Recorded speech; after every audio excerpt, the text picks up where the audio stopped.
Iraq के जुनूब मगरबी सहरा में एक ऐसी झड़प हुई है जिसने पूरे मशरिक़ वस्ता में खलबली मचा दी है। अमेरिकी अखबार वॉल स्ट्रीट जर्नल के सनसनीखेज दावे और इराकी पार्लियामेंट में होने वाली बहस ने एक नया तनाज़ा खड़ा कर दिया। क्या इराक की सरजमीन पर इसराइल का कोई खुफिया फौजी अड्डा कायम था और वो नामालूम गुरूह कौन था जिसने इराकी सिक्योरिटी फोर्सेस पर फायरिंग की और उन्हें फिजाई हमले का निशाना बनाया। आज के इस वीडियो में हम इस मुबैना खुफिया लॉजिस्टिक अड्डे की हकीकत और इराक के सहरा में होने वाले इस खूनी तसादुम की तफसीलात का जायजा लेंगे।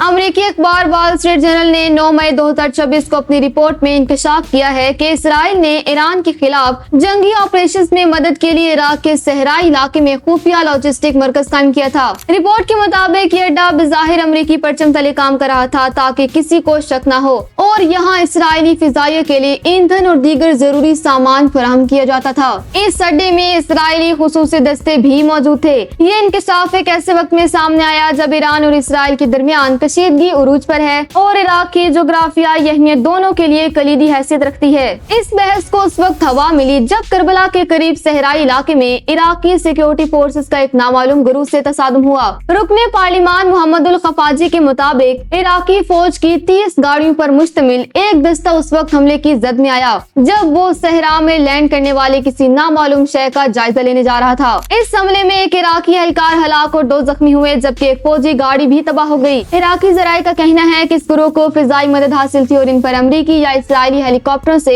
फायरिंग की गई। अगरचे इराकी हकाम ने बराह रास्त किसी मुल्क का नाम नहीं लिया लेकिन पार्लिमानी हलकों में इसे सिक्योरिटी की संगीन नाकामी करार दिया जा रहा है। दूसरी जानिब इराकी सिक्योरिटी मीडिया सेल और मुश्तरका ऑपरेशंस कमांड ने मुल्क में किसी भी गैर मुल्की या गैर मजाक फौजी अड्डे की मौजूदगी की सख्ती से तरदीद कर दी है। सिक्योरिटी हकाम का कहना है कि तलाशी के दौरान उन्हें ऐसी किसी अड्डे के शवाहिद नहीं मिले ताहम वो इस इलाके में मुसलसल ऑपरेशन कर रहे हैं। 12 मई को इराकी फौज और अल हशदुल शोबी यानी पॉपुलर मोबिलाइजेशन फोर्सेस ने नजफ और करबला के सहराई इलाकों में एक वसी सिक्योरिटी ऑपरेशन शुरू किया है। इस ऑपरेशन का मकसद 120 किलोमीटर के इलाके को क्लियर करना और इस बात को यकीनी बनाना है कि कोई भी गैर मुल्की कुव्वत इराकी सरजमीन को अपने मकासद के लिए इस्तेमाल ना कर सके। इराक में इसराइली अड्डे की मौजूदगी की खबरें महज कियास आराइयां हैं या इसमें कोई ठोस हकीकत छुपी है। वॉल स्ट्रीट जर्नल जैसे मोतबर अखबार की रिपोर्ट और इराकी पार्लियामेंट के मेंबरान के बयानात को नजरअंदाज करना मुश्किल है। इराक की सरकारी तरदीद के बावजूद 5 मार्च का वाकया जिसमें इराकी फौज पर फिजाई हमला हुआ